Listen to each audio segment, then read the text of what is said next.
Hey there everyone, just doing a new video on the Walkera CB100 helicopter that I just got about a week ago on some new things that you may want to be looking at that you may not notice when you first get it.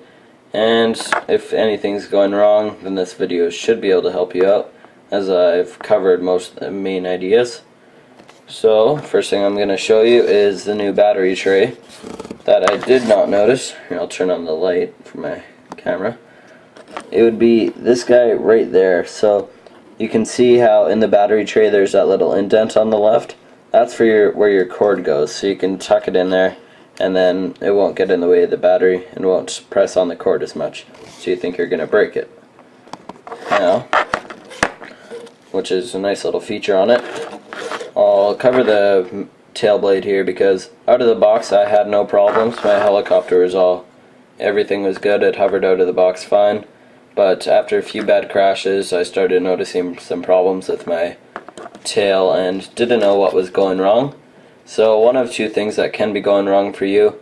Luckily, mine was just the tail blade that I forgot to do something with that I didn't notice until I figured it out. But yeah, another thing it may be is the gyro sensitivity, which is that guy right there. So that's what mine's at. It's never been moved or changed by me. I'm not sure if my company did, if it was spinning out, but probably not. They do test it, but Miracle Mart does test it, but I think mine was pretty good, so they didn't have to. So that's what mine looks like. If you're having any troubles and you think you overdid it, just bring it back there and it should be fine. Now, I'll show you about the tail, which could be wrong. So as you can see on the tail there is a copper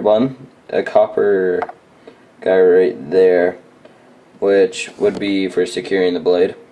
So I didn't notice that. I was changing the blade one time by, taking off this guy, and then the blade, and then I didn't notice the copper one because it's super small. So I've lost one time, and before I knew that there was one there. So if you lose one, it's not a big deal. You just need to get an extra tail rotor blade, and in the package it includes the little plastic, the little rubber thing, and the copper to secure the blade. Another thing that may be wrong, make sure this is secure.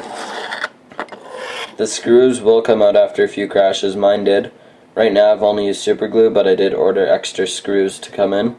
But what you want to do is grab a bit of glue or anything like that and then screw the screw back in.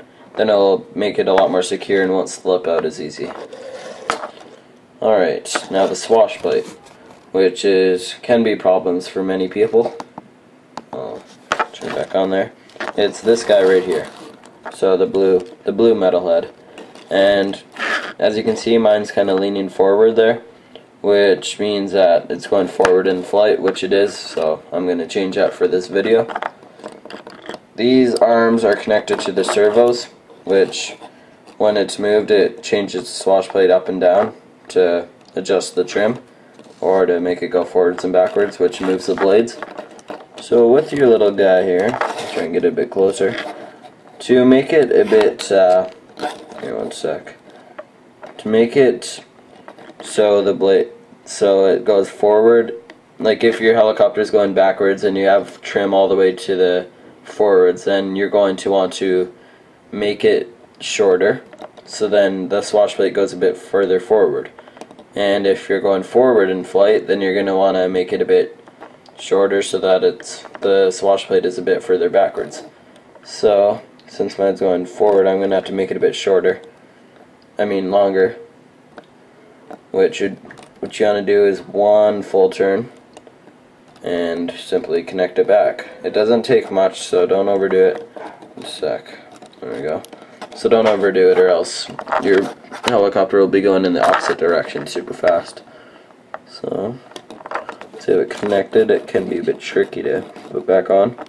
They do stick on pretty good, so you will have to apply a lot of pressure taking them off. You shouldn't wreck anything, but you never know. There we go.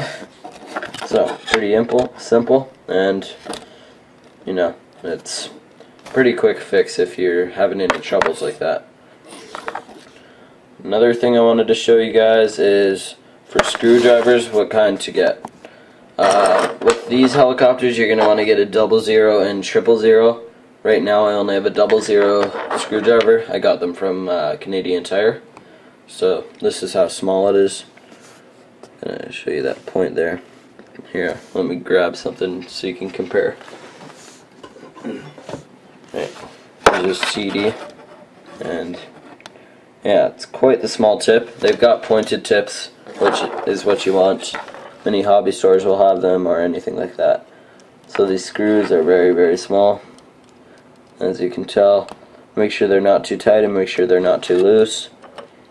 And you're going to want to check all the screws on the helicopter before you fly, just to make sure. And it's better to, if anything is wrong or anything like that, you make sure you don't crash, or else then the manufacturer won't cover it, which many online stores may not do anyways, just because most of them, once they have their money, they'll just take it and go type thing. But I've had good service, and if you want to know where, just go to the link on the left, wall on your right, and you can purchase it from them. Now, is there anything else I wanted to show you guys? Always make sure your tail boom is nice and straight. That can affect things. And that is about it. If you guys are having any other troubles you don't know how to fix, feel free to contact me or make a comment on the bottom. And hopefully that helps you guys out if you're having any problems flying. And it's the same thing for the swash plate if you're moving left and right as well. It'd just be this guy right here. Just be this guy right here instead. So that's for left and right, and you'll figure it out, but it's pretty simple. So hopefully you guys enjoyed the video. Have a good day.